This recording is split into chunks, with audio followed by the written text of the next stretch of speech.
hand, it's not written in stone. It can still be amended, it can still be improved, but the good thing is we already have the document. So okay kayo? Agree kayo na meron tayong bylaws? Yes. Because that will be our Bible. Hindi lang yan para sa mga generation natin.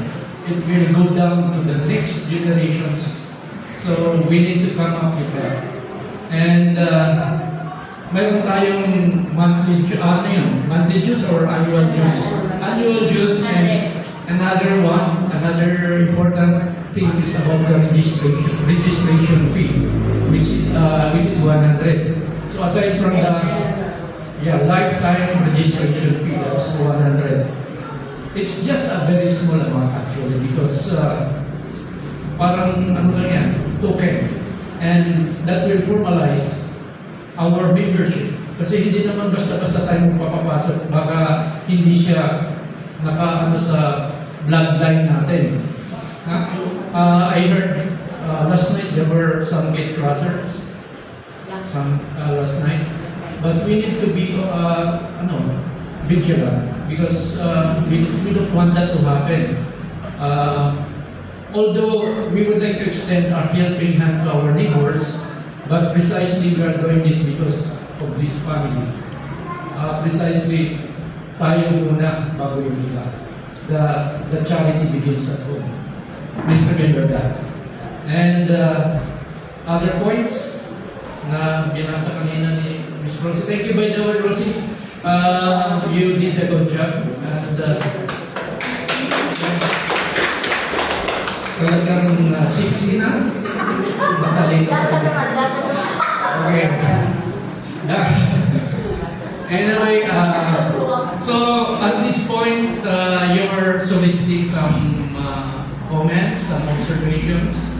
And by the way, thank you. There were 2 sets of minutes, no? Yung first, yung parang General Assembly natin, and then the second one is the validation, which is very important. Kasi gusto natin ma-improve. Every time that we have reunions, dapat ma-improve natin for the next reunion.